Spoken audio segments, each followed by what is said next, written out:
wabarakatuh. Waalaikumsalam warahmatullahi wabarakatuh. Para pemirsa yang berbahagia dan yang dirahmati Allah Subhanahu wa taala, berjumpa lagi dengan kami dari LKSA Panti Asuhan Putri Aisyah Dawu. Pada kesempatan malam hari ini acara edisi spesial yang bertepatan dengan malam nuzulul Quran, yaitu pada tanggal 17 Ramadan. Dan saya di sini tidak sendiri, di samping saya adalah Ustadz Amir Rifai, dan nanti kami akan berbincang-bincang seputar bulan suci Ramadan atau puasa pada bulan suci Ramadan. Begitu Ustadz ya. Terlebih dahulu saya akan menyapa Ustadz Amir Rifai. Malam Ustadz. Malam. Bagaimana kabarnya? Alhamdulillah sehat. Oke, langsung saja Ustadz ya, kita berbincang-bincang. Saya ingin bertanya ini terkait bulan suci Ramadan begitu. Apa sih Ustadz puasa itu, dan kira-kira apa saja sih hal-hal yang membatalkan puasa? Oke. Selamat malam pemirsa dan juga Ibunda Khairul Umamah ya. Jadi langsung saja teman-teman sekalian, puasa itu menahan diri dari makan dan minum, mulai dari terbitnya fajar sampai tenggelamnya matahari. Itu puasa. Secara umum kalau kita mengartikan makna dari puasa itu, puasa merupakan benteng.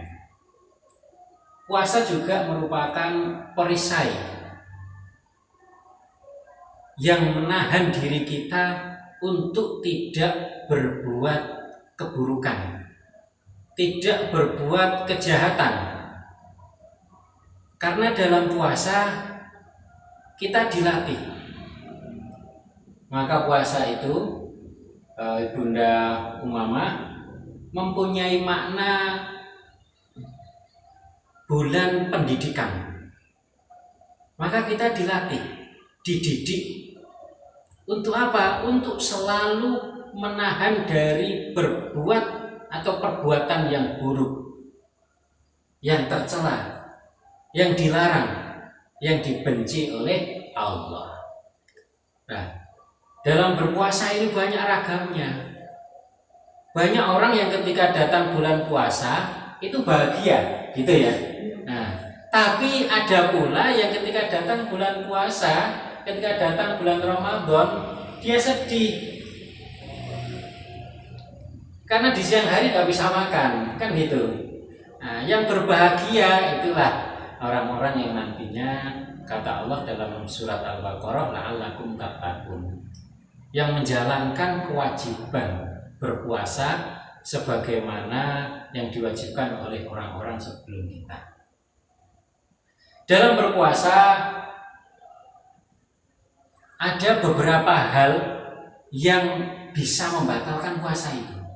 Kalau sholat, yang membatalkan sholat diantaranya buang air, buang gas atau buang angin, kentut lah ya. Nah itu. Nah kalau berpuasa juga ada hal-hal yang membatalkan puasa. Secara umum makan, minum, muntah dengan sengaja itu juga membatalkan puasa. Nah nanti ada pertanyaan lagi ini Bunda. Nah bagaimana kalau kita mencicipi es degan? Itu. Nggak mencicipi es degan Ustaz. Ini kan kita dari Panti Asuhan Putri ya. Dan saya kan masa-masa itu kan para ibu-ibu atau para perempuan itu kan suka mencicipi makanan. Nah khawatir ketika nanti tidak dicicipi masakan kurang sedap, kurang lezat. Nah bagaimana Ustaz kalau mencicipi makanan itu? Kalau mencicipi makanan hanya sekedar untuk merasakan sudah asin atau sudah enak, cukup di depan saja, jangan sampai ditelan. Nah, saya mau mencicipi kolak, apakah ini sudah manis atau belum gitu? Ambillah satu entong, ditaruhlah di gelas, dicicipi. Oh itu nggak boleh. Tapi kalau hanya sekedar untuk merasakan ya, oh sudah manis ya, nggak masalah itu Masalah. ya. Nah, tapi kalau di malam hari ya nggak apa-apa. Nggak apa-apa. Karena sudah waktunya Karena sudah waktunya berbuka, ya. berbuka, karena matahari sudah tenggelam dan sudah diizinkan untuk berbuka. Maka di bulan Ramadan itu kita menahan dari semuanya. Ada tahu goreng siang hari haram, es campur haram. Tapi setelah maghrib tahu goreng sikat, es campur habis, kurma makan. Haram kalau dimakan, Ustaz. Oh, gitu. Belum. Tapi kalau misalkan dilihat, masa nggak boleh? Oh gitu, kalau dilihat boleh. Cuman kan pasti ada rasa ingin untuk menikmati Iya, minuman iya, itu betul, ya. betul.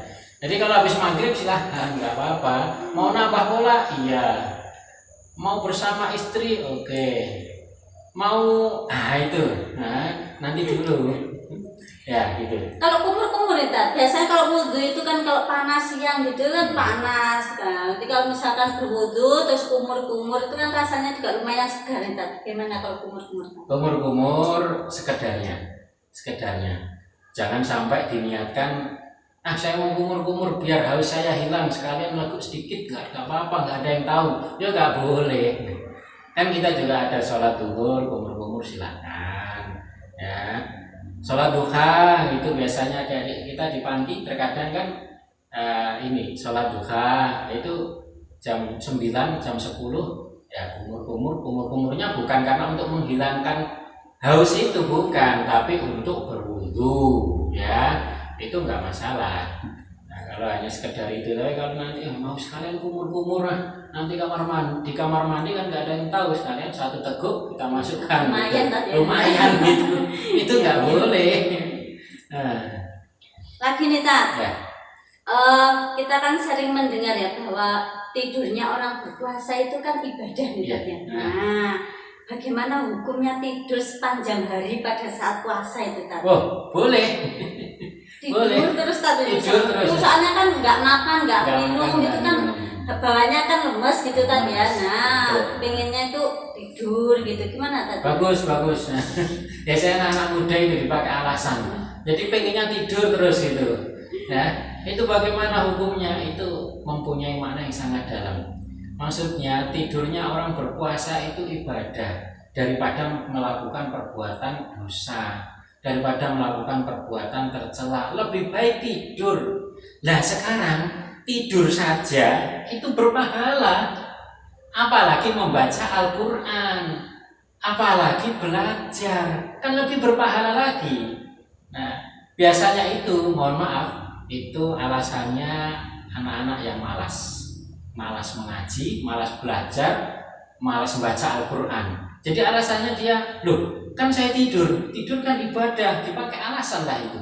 Karena malas untuk belajar, malas untuk mengaji, padahal tidur saja ibadah, apalagi mengaji, kan begitu. Lah hukumnya apa? Ya boleh tidur itu boleh, silakan. Cuman ya harus tahu waktu.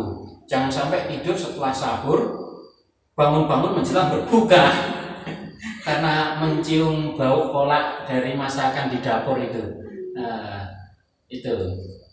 Jadi tidur boleh Tat ya? Boleh, tapi ya tahu waktu lah ya, tahu waktu ya. tidurnya itu. Jangan sampai sepanjang waktu, habis subuh tidur, nanti menjelang duhur jam 11:30 bangun, tidur lagi. Kemudian bangun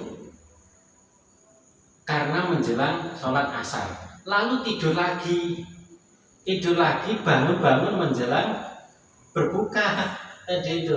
Dan nanti tidur lagi setelah berbuka, itu repot.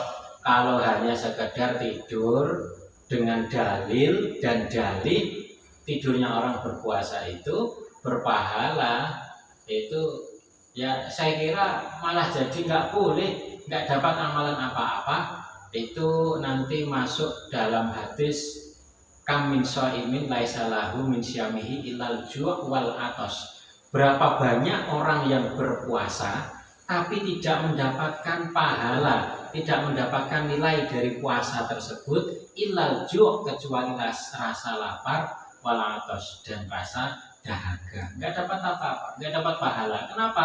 Tidur terus setiap hari. Karena dalilnya tidurnya orang berpuasa itu berpahala. Ya, saya kira itu nggak boleh. Ibadah juga. Nah, Ya Ustaz, pertanyaan selanjutnya nih Ustaz. Bagaimana ini kalau misalkan berpuasa tetapi tidak melaksanakan ibadah sholat Ustaz? Jadi karena puasa itu kan 1 tahun sekali Ustaz ya pada bulan Ramadan gitu. Ini momen-momennya seperti itu.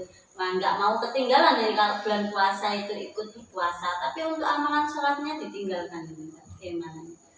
jadi yang perlu difahami itu satu, bahwasanya sholat merupakan kewajiban. Puasa Ramadan juga kewajiban. Nah, bagaimana kalau ada orang yang hanya melaksanakan puasa Ramadan saja karena malu dengan tetangga keluarganya kalau tidak ikut berpuasa, tapi tidak melaksanakan sholat?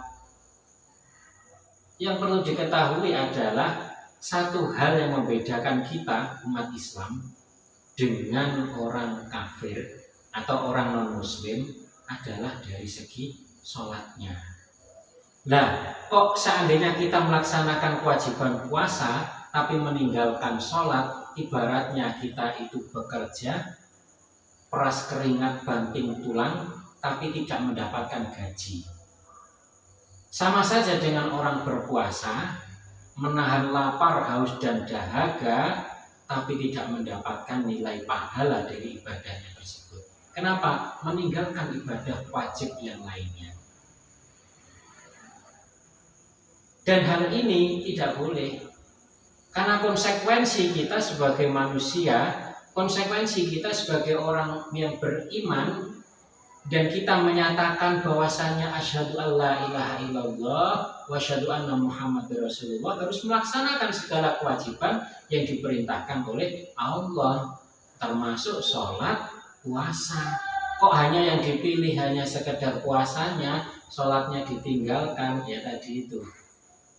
Barangkali orang tersebut yang melaksanakan puasa tapi tidak melaksanakan sholat, dilihat oleh orang lain, dilihat oleh manusia yang lain, bagus, mulia, istimewa. Kenapa? Oh, orang itu puasa, orang itu kuat menahan lapar, haus, dan dahaga.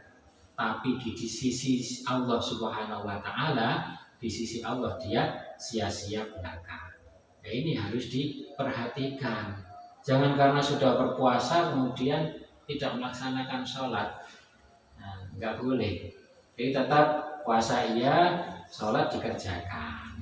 Jangan sampai karena alasan tadi lemas, ya, haus, dahaga, kemudian tidak sholat. Nggak boleh. Nggak boleh kan ya. Harus tetap menjalankan ibadah yang utama, yaitu ibadah sholat dulu. Yaitu sholat ya, puasa wajib dikerjakan. Oke, Tat. Nih pertanyaan selanjutnya. Kira-kira boleh nggak tadi kalau kita berpuasa dengan berniat sekaligus untuk diet nih Kak? Biasanya kan ibu-ibu itu kalau sudah kena makanan manis terus terlalu banyak makan itu kan gemuk gitu kan, karena takut gemuk akhirnya puasanya niatnya sekaligus untuk diet nih Kak. Gimana Kak kira-kira? Saya ini gemuk ini. Bukan seperti itu Ustaz, tidak ada maksud untuk menyindir ini. Tidak menyindir begitu Ustaz ya. Jadi bagaimana kita meniatkan dua niat dalam satu waktu. Niatnya berpuasa juga niat diet. Kalau niat diet oke lah, tapi di belakang jauh itu. Yang pertama niat kita puasa apa? Kita beribadah. Asal kita beribadah. Jadi kita niatkan karena Allah. Insya Allah kalau kita niatkan karena Allah, diet pun didapat. Nah, pasti itu, pasti. Jadi kita tetap niatkan karena Allah, niatkan ibadah, niatkan bahwasanya puasa adalah salah satu perintah yang wajib dan harus dikerjakan oleh orang Islam. Nah, maka itu niat pertama. Itu apa? Niat puasa, niat ibadah, niat karena Allah. Kalau nanti dicampur dengan diet, lah itu belakang lah. Karena secara tidak langsung kita berpuasa pun sudah diet. Nah, seharian kita nggak makan nggak minum, berarti kan sudah diet, ya kan? Tapi malamnya itu Tapi ya, pelampiasan, Kak. malamnya pelampiasan itu yang menjadi persoalan lain. Kalau sampai malamnya akhirnya non-stop ya. Makanya non-stop. Pengen nasi satu bakul itu seolah-olah nanti dihabiskan. Setelah maghrib nggak puas, habis taraweh. Setelah taraweh nggak puas, menjelang tidur ya. Nanti di malam hari jam 12 bangun, makan lagi, nghabiskan sisa-sisa tahu goreng sama tempe goreng tadi itu. Bangun lagi sahur Bangun lagi lagi. sahur lagi, setelah itu tidur, nggak jadi diet nanti ya. Siangnya lemes. Siangnya lemes, malah mekar dan melar. Jadinya body, Apa itu? ombo dan gedi, itu body. Begitu saja. Ya. Jadi boleh ya dia, tapi niatnya Ya. diakhirkan Niatnya lah. nggak usah diniati, itu sudah Oh masuk gitu ya, dalam. nggak usah diniat. Nggak usah diniati, diet niati aja ibadah karena Allah. Saya niat berpuasa karena Allah Ta'ala melaksanakan kewajiban dan perintah Allah. Insya Allah dietnya juga sudah pasti akan Bonus itu tadi ya. bonus, diet itu bonus lah ya. Dapat badan langsing. Badan langsing. Pertanyaan terakhir nih, Tat. Boy. Kalau biasanya kalau perempuan itu kan pasti kalau pada bulan Ramadan itu kan puasanya ada bolongnya karena para perempuan biasanya kan ya menstruasi itu Tat ya. Nah, kalau punya hutang puasa Ramadan, mana nih Tat yang lebih diutamakan antara puasa Syawal dan puasa membayar hutang? Mana yang lebih diutamakan? Apakah membayar hutang dulu ataukah puasa Syawal dulu? Ya. Atau sebaliknya, melaksanakan puasa Syawal dulu ataukah baru membayar hutang? Jadi kita lihat dulu berapa kali hutang kita. Hutang puasa. Hutang puasa kita. Pakailah 7 hari. 7 hari kita berhutang puasa itu. Boleh yang Syawal didahulukan, boleh juga membayar hutang didahulukan. Tapi saran saya, karena Syawal itu waktunya 1 bulan, jadi setelah 7 hari kita melaksanakan bayar hutang puasa itu, masih bisa melaksanakan ibadah puasa Syawal tersebut. Kok saya lebih senang ketika membayar hutang dulu? Nyaur, disauri dulu hutangnya. Setelah disauri, karena itu kewajiban. Sedangkan Syawal itu adalah ibadah sunnah. Sedangkan yang tadi meninggalkan hutang atau membayar hutang itu kewajiban. Karena kita meninggalkan puasa Ramadan di waktu sebelumnya. Jadi pada waktu Syawal, 2-3 hari awal Syawal setelah hari raya Idul Fitri, tamu sudah nggak terlalu banyak, makanan di meja juga sudah mulai habis. Nah, itulah puasa. Bayar dulu 7 hari. Nah, setelah 7 hari masih ada waktu, insya Allah sekitar 20 harian. Nah, itu bisa dilaksanakan atau dipakai untuk melaksanakan ibadah puasa Syawal. Itu kok lebih utama karena ada kewajiban, ada sunnah. Kewajibannya apa? Membayar hutang. Sunnahnya itu apa? Melaksanakan puasa Syawal. Gitu tadi ya. Terima kasih banyak atas jawaban-jawabannya. Semoga ilmu yang disampaikan Ustadz Amir Rifai bermanfaat untuk kita semua. Mungkin itu saja Ustadz ya.